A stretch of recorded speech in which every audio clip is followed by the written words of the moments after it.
ali com 10 anos de idade, eu vendia sorvete, vendia picolé na rua.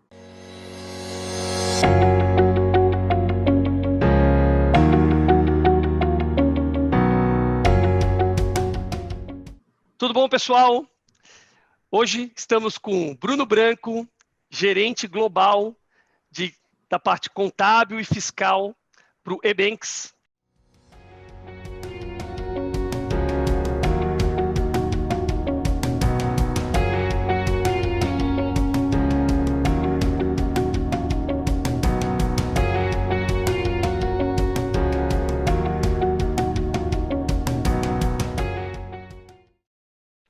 Bruno, seja muito bem-vindo ao IGP. Obrigado por aceitar despender esse momento com a gente, passar um pouquinho da tua história, contar um pouco da vivência e quem é Bruno Branco. Prazer estar aqui com vocês, falar um pouquinho sobre a minha história, aqui, um pouquinho sobre carreira e, de alguma maneira, tentar contribuir aí com quem vai ouvir essa nossa conversa em algum momento. Legal. Bruno, para começar, conta um pouquinho da sua história, da onde que você veio, quem é o Bruno Branco, quiser falar um pouco da sua família, fica à vontade também. E aí depois a gente entra na questão de carreira. Bruno Branco, nascido em Curitiba, curitibano de coração e hoje de moradia também, de morada. Quando criança, um pouquinho antes dos 10 anos, acabei mudando para o interior do Paraná com a família, por conta dos meus pais. A minha mãe é da região de Curitiba, mas o meu pai sempre foi do interior. Então, a gente fez essa mudança e no interior passei o resto da minha infância, adolescência, início da fase adulta, até que acabei retornando para Curitiba, onde estou hoje, casado com a Daniela e pai da Laura, que completou 3 anos recentemente. Que legal, que legal. Então passou um pouco na capital e depois foi para o interior, morou no interior. Bruno, e tua formação, como é que é? Por onde tu passou? Conta um pouquinho da tua história profissional, da tua jornada. Né? Pode ser uma forma um pouco mais rápida e depois a gente vai voltando nela para a gente fazendo algumas perguntas a respeito aí que os nossos ouvintes têm interesse. Legal, legal. Formação em contabilidade, tenho um MBA em auditoria pela Federal do Paraná, um curso de extensão em IFRS pelo FIPECAF, enfim, e outros cursos aí de liderança, de extensão, técnicos ao longo da jornada, aí, ao longo da carreira.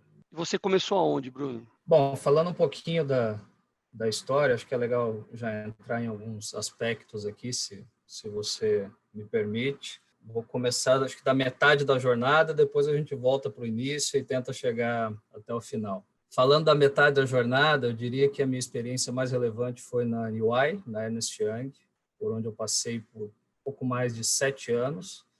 Entrei no programa de trainees lá em 2011, no início de 2011, e por lá desenvolvi uma carreira, né, passando ali todas as etapas que a Big Four normalmente te proporciona, ou seja, de trainee a assistente, de assistente a senior, que é na prática um coordenador, né, de coordenador a gerente, e acabei saindo então como gerente em 2017 para tentar outros voos aí no mercado e por isso cheguei aqui até o eBanks. Então, pensando um pouquinho nesse desenvolvimento de carreira, eu diria que lá na UI foi a parte mais relevante.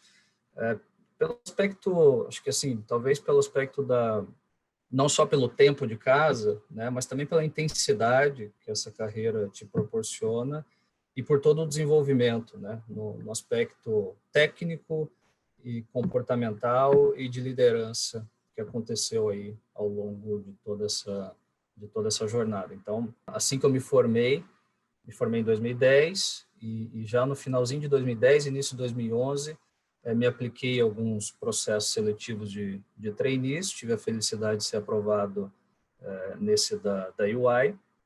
Então começa o meu retorno para Curitiba, né? Saio do interior logo depois de formado Engraçado que eu brincava com a minha mãe, dizia que eu ia sair de casa só depois dos 30, 35 anos, e acabou que, na verdade, completei 21 anos e já estava saindo de casa e tentando começar, né, uma nova carreira numa cidade que não me era estranha, obviamente, porque eu já tinha nascido em Curitiba, mas tinha perdido, né, apesar de ter essa raiz lá, tinha perdido todo o contato, familiares, amigos, etc., que não via há muito tempo.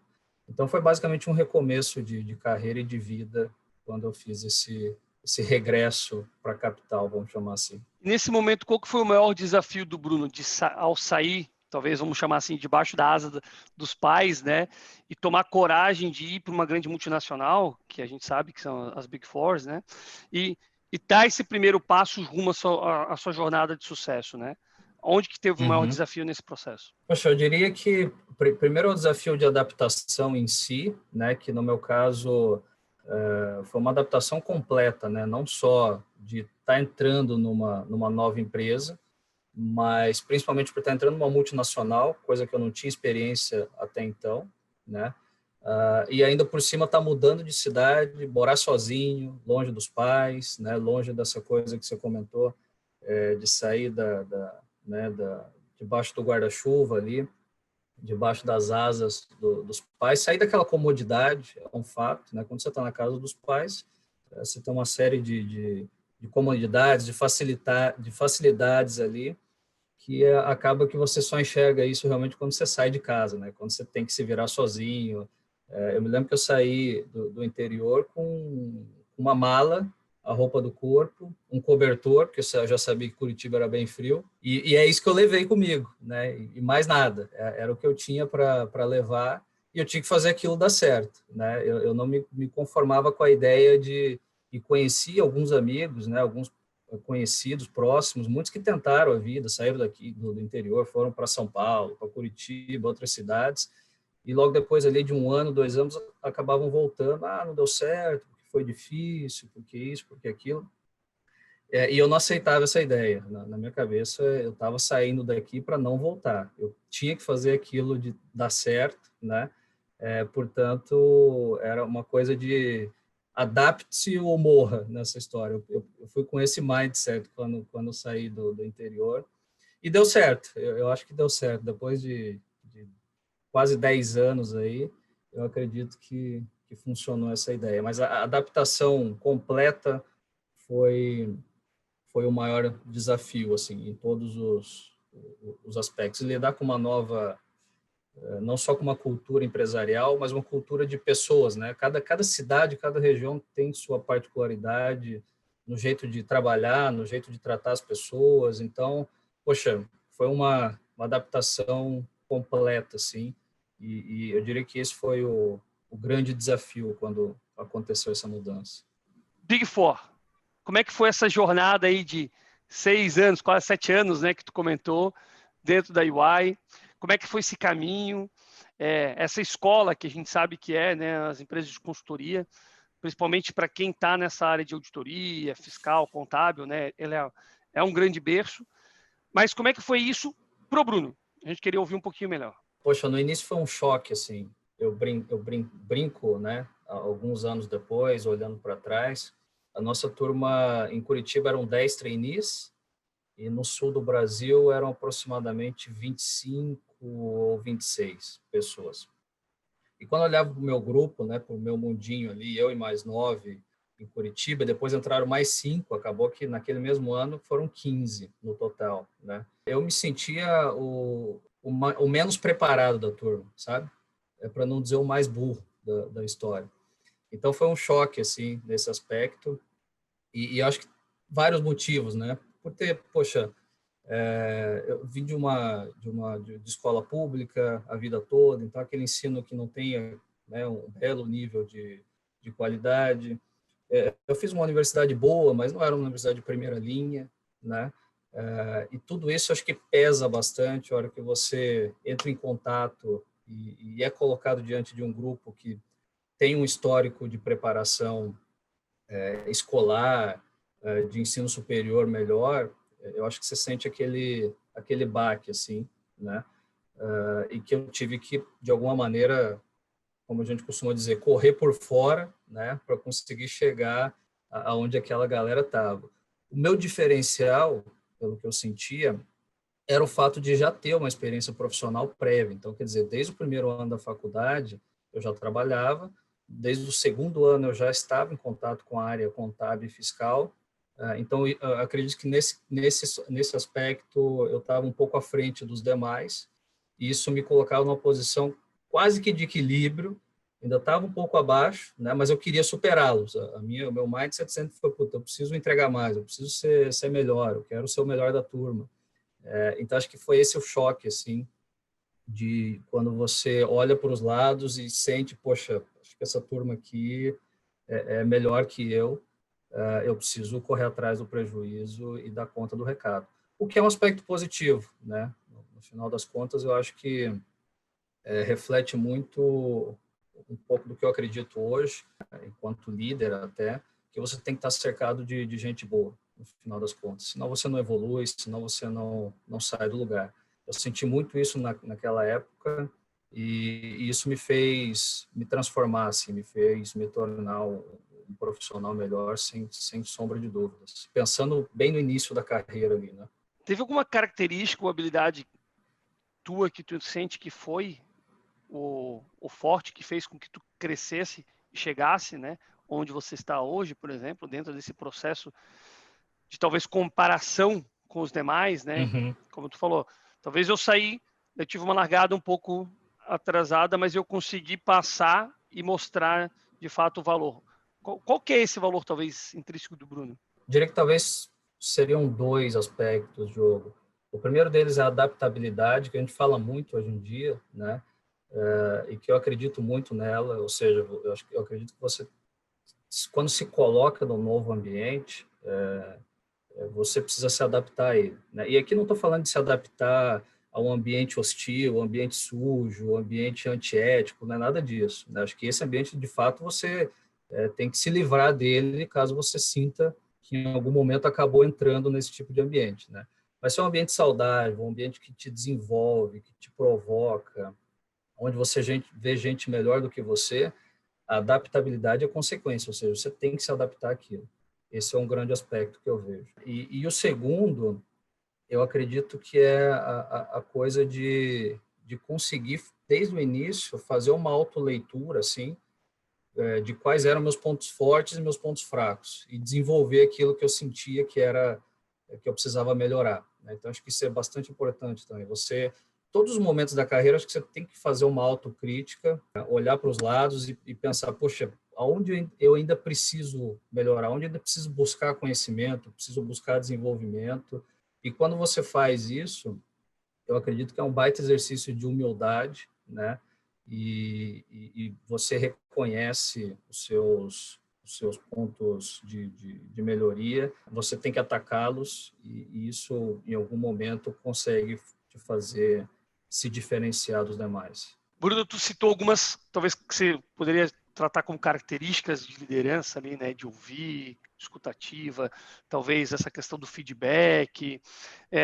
Se a gente fosse listar, quais seriam as 3 principais habilidades que um líder precisa ter para ser bem-sucedido? Eu diria que a primeira delas é uma capacidade de ouvir, exercer a sensibilidade, construir essa capacidade de ouvir o ambiente e digo mais, né? Ouvir não só o que está sendo dito, mas ouvir o ambiente, aquilo que realmente talvez esteja acontecendo, mas ninguém falou, né? Eu acho que, exato, ouvir o entorno, desenvolver essa sensibilidade. Talvez a palavra seja desenvolver a capacidade de se sensibilizar com o ambiente em torno de você. A segunda delas, eu diria que é a capacidade de desenvolver pessoas. Acho que o líder tem que estar preocupado o tempo todo em como desenvolver as pessoas, em como alocá-las no lugar certo, na hora certa, né?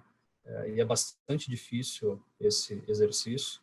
E o terceiro aspecto, não necessariamente nessa ordem, eu acho que é a liderança pelo exemplo, né? Acho que você tem que realmente demonstrar o exemplo para quem está te enxergando, para quem está te observando. O líder é um cara muito observado pelos demais, né? As pessoas estão sempre te julgando. Puxa, mas olha como é que ele reagiu naquela situação, olha qual foi a reação dele naquela situação de conflito. E a verdade é que acaba que as pessoas aprendem muito mais com você quando você lidera pelo exemplo, né? Do que muitas vezes talvez passando um feedback de algo que você não vive, de algo que você não pratica. A pessoa vai olhar aquilo e falar, cara, legal, você falou que eu preciso, sei lá, ler o livro XPTO para me desenvolver, mas nem você leu esse livro, nem você consegue me dar exemplos ali do que você aprendeu com aquilo, com aquela situação. Então, acho que é muito isso. Eu diria que os 3 aspectos seriam, então, desenvolver uma capacidade de sensibilidade. O líder precisa entender e construir, desenvolver pessoas e, por fim, ser um exemplo para aquele time ali que está sendo liderado. Qual que é o papel da educação para chegar nesse processo?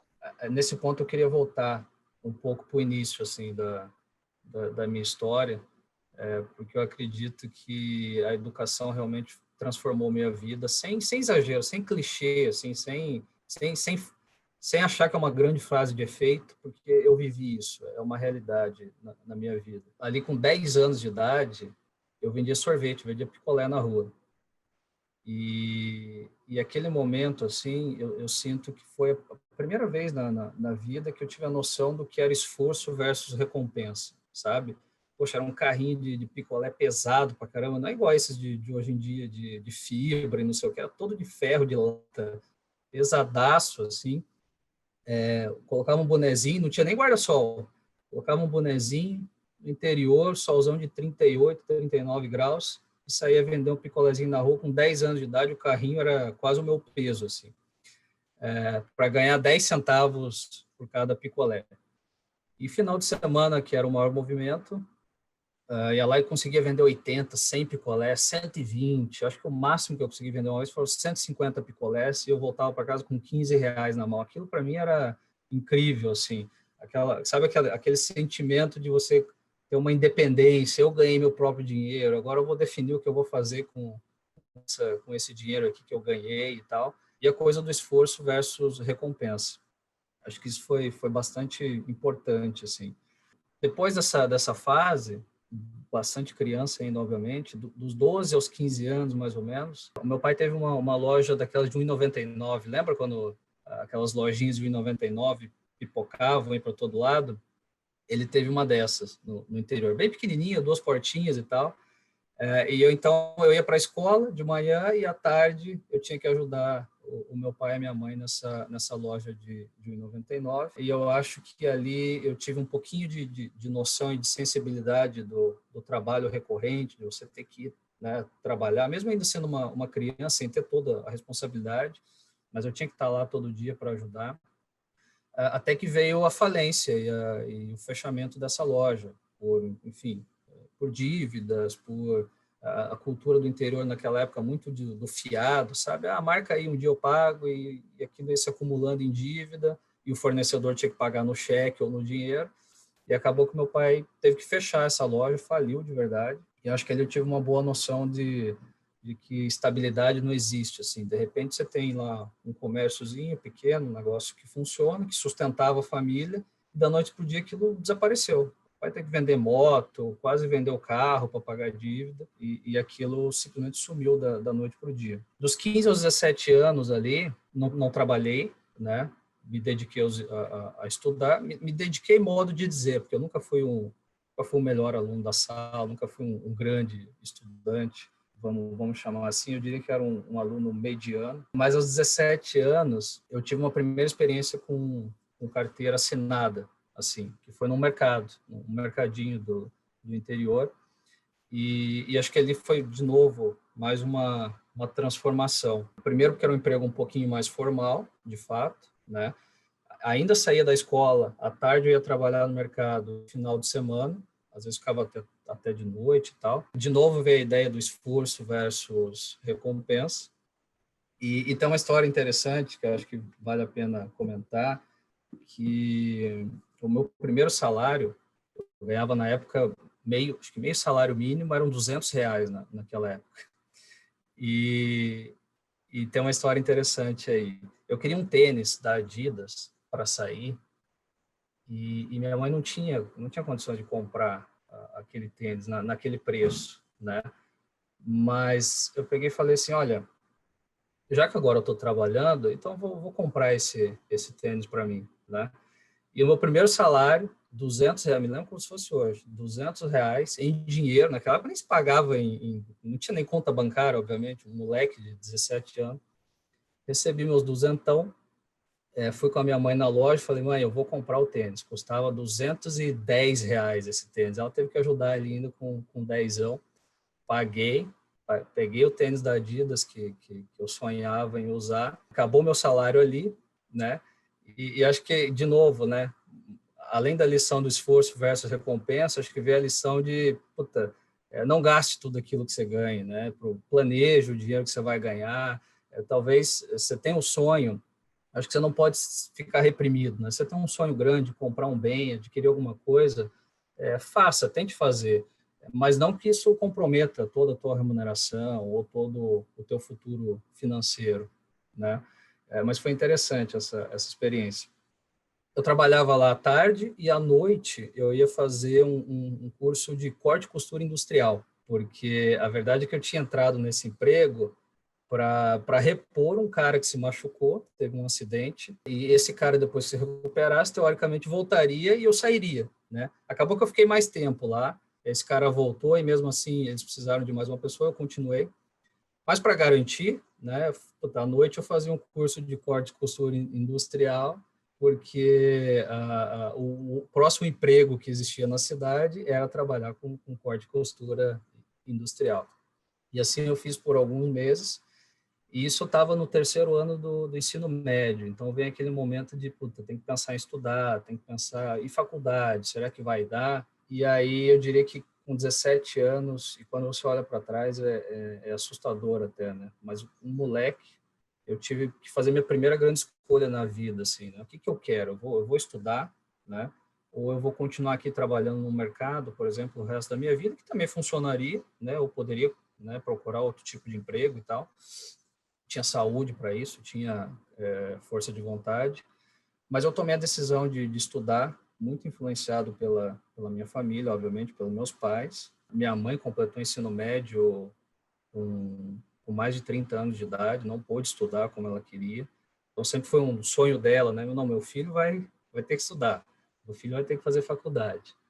E eu, muito influenciado por isso, eu disse, olha, acho que realmente o caminho vai ser estudar, mas tinha um outro desafio, que era, poxa, as opções aqui no interior eram escassas, né? Você olha um grande centro, você tem uma série de faculdade pública, estadual, federal, você tem faculdade privada que poxa, você consegue talvez uma bolsa, etc.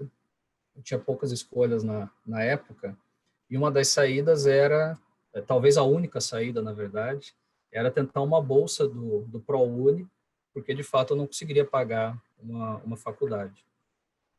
E eu estudei naquele último ano, como nunca tinha estudado até então, para conseguir tentar essa bolsa do ProUni, e deu certo, cara. Eu fiquei em primeiro lugar no exame do Enem, concorrendo para aquela bolsa, obviamente, né? Minha nota não foi extremamente extraordinária, mas foi uma nota suficiente para conseguir exatamente o curso que eu queria, que era contabilidade. Consegui essa bolsa e lá estava eu, no auge dos meus 17 anos, tomando decisões que mudariam o resto da minha vida. E uma delas foi o estudo. Por isso eu digo que a educação, sem exagero, sem nenhum clichê, transformou a minha vida de um modo inimaginável. Assim, quando eu olho aquela decisão, aquela coisa do ponto de inflexão, né? Eu tive um ponto de inflexão ali aos 17 anos. O que eu vou fazer agora? Eu vou estudar? Sim, decidi estudar. Vou continuar estudando, né? Depois você passa por essa reflexão em algum momento, né? Diante das dificuldades, trabalhava durante o dia, estudava à noite, pegava um ônibus, 20 quilômetros para ir para a faculdade, chegava em casa 11h30 da noite, dormia, no outro dia, 7 horas da manhã, tinha que estar trabalhando. Em algum momento ali você também pensa, será que vale a pena todo esse esforço? E eu decidi continuar estudando, e essa coisa da educação, sem dúvida, fez toda a diferença na minha vida. E é isso que eu tento, de alguma maneira, passar adiante essa mensagem, porque eu sou um exemplo vivo disso. Acho que a educação me transformou. Fui o primeiro da família a ter um diploma de ensino superior. É bonito hoje isso. Eu tenho primos hoje da família que se formaram, que estão estudando. Eu acho super legal e apoio bastante. Mas na época realmente fui o primeiro da família assim, a ter um diploma de ensino superior. E claramente isso fica muito visível, não só para amigos, mas também para parentes, como isso é possível transformar a vida de alguém com a educação. Eu diria que é o único caminho de transformação, de fato, é a educação. E Bruno, e que história, hein, cara? E olha, a gente conviveu bastante tempo junto e eu não conhecia essa sua história. E eu fico arrepiado, cara, de ouvir, porque isso está muito conectado com o meu propósito pessoal, com o propósito do IGP, que é mostrar que... Fico até emocionado, cara, mesmo, assim, a gente está, a gente não é. Cara, essa é a maior verdade do mundo. E a gente pode estar bem, a gente pode estar mal, a gente pode estar no cargo de diretoria, a gente pode estar desempregado, mas isso não estabelece quem você é, né? E o que tu falou, cara, é uma coisa muito forte, porque tu falou assim, eu tive um ponto de inflexão, eu tive um ponto de decisão no qual, talvez, pelas pessoas adequadas que estavam ao seu lado e te deram o suporte para te tomar uma decisão acertada, que foi da educação, e a gente vê por onde tu está hoje, né, como gerente global do Ebanks, né, tipo, cara, isso é uma coisa, né, quando que aquele garotinho lá que morava no interior poderia pensar que seria hoje, né, gerente global de uma super empresa como o Ebanks, né? Então, assim, isso, cara, mostra que a educação, ela de fato muda, né? E o estudo continuado, o estudo profissional, tudo isso vai garantir essa mudança de paradigma e muda as pessoas, muda a vida das pessoas e não só das pessoas, acho que muda a vida das famílias, né? E é um pouco do que eu cara, eu assim, realmente, cara, parabéns, eu acho que não tem outra palavra para dizer, né? O esforço, a coragem, né, de estudar, trabalhar ao mesmo tempo, conseguir superar as dificuldades, aceitar desafios, né, de sair de casa, ir para uma multinacional. Isso mostra, de fato, que a gente não está ali à toa, que o Bruno não chegou ali, foi sorte. Não, galera, teve um trabalho por trás, né? E isso, obviamente, vai gerando vai gerando casca, né, Brunão? Vai gerando casca, e eu tenho certeza que o desafio não foi linear, e nunca é. Bruno, em relação eu queria mudar um pouquinho o viés agora do nosso bate-papo. Eu queria falar de um cara que saiu de vendedor de picolé, de um carrinho, passou por trabalhar em supermercado, né? Depois trabalhando numa multinacional, passar por uma family office e agora numa grande empresa em potencial de expansão absurdo, né? Num cargo global. Você se considera um cara de sucesso? Eu diria, é uma pergunta difícil, ela te faz refletir. Eu diria que eu tive sucesso, Diogo, mas não só por essa carreira que eu consegui construir e que, vamos dizer a verdade, a carreira é momentânea, né? Não quer dizer que eu construí ela como sucesso até agora e que eu vou continuar tendo sucesso nela nos próximos anos, né? Preciso muito esforço para continuar nessa mesma pegada. Mas eu diria que tive sucesso por outros motivos também, pessoais, né, por ter construído uma família, que eu acho que entram em aspectos aí, que medidas do sucesso que, na minha percepção, vão mudando assim, ao longo do tempo, né? Eu acho que talvez a gente viveu uma sociedade de fins da década de 80, 90, onde o sucesso era medido por uma carreira e dinheiro, né? Essa era a medida do auge do sucesso, né? E hoje em dia eu vejo que, de maneira um pouco melhor até, as pessoas estão medindo sucesso sob outras características, né? Será que vale a pena eu ter uma grande carreira de sucesso, uma carreira profissional de sucesso, ganhar dinheiro, ter um conforto financeiro, mas sacrificar a minha família, né? Sacrificar a minha presença com meus filhos, com a minha esposa? Acho que são perguntas que começam a surgir e que elas são super válidas e que eu mesmo comecei a me fazer ao longo dos anos e, portanto, eu acredito que se eu pudesse dar uma definição assim da minha percepção sobre sucesso, é olhar a própria história e se orgulhar. Eu diria que é isso. E quando você olha a sua própria história, você não está falando só de carreira profissional, né? Acho que você está falando da tua jornada pessoal, da tua jornada com a sua família, com seus amigos, com o ambiente que você se relaciona. Eu acho que é um conjunto de fatores que eu tenho bastante orgulho de olhar para a minha própria história, sob vários prismas, né, e dizer, olha, eu tenho orgulho dela, acho que eu tive sucesso até aqui e espero continuar tendo aí nos próximos anos. Obrigado, Bruno. Pessoal, esse foi Bruno Branco, gerente contábil e fiscal da Ibanks. Bruno, obrigado, agradecimento de novo pelo IGP, pelo seu tempo, por disponibilizar esses minutos para conversar com a gente, compartilhar um pouquinho da sua história e deixo aberto para uma mensagem final que você queira dar para nossos ouvintes. Poxa, legal. Obrigado mais uma vez pelo convite, Diogo. Eu espero, de alguma maneira, ter transmitido uma mensagem bacana, transmitido algum aprendizado aí para os ouvintes. Acho que como mensagem final, eu diria, tentem buscar com bastante afinco se desenvolver nessa tríade que eu gosto de chamar, que é família, educação e trabalho / carreira. Eu acho que quanto mais você consegue se desenvolver em cada uma dessas esferas, mais esse círculo se torna virtuoso e mais você consegue alcançar a plena satisfação de felicidade e de sucesso que a gente tanto fala, a gente tanto busca.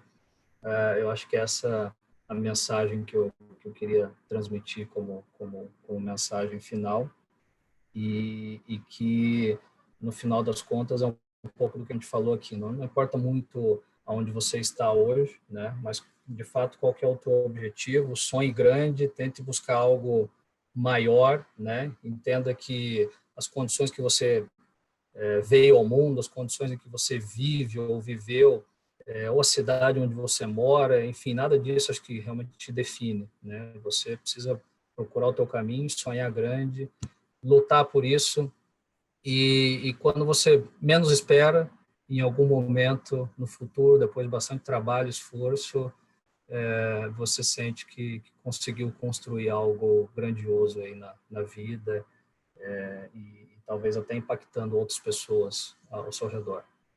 Muito legal. Obrigado, Bruno. Grande abraço, pessoal. Valeu, um abraço.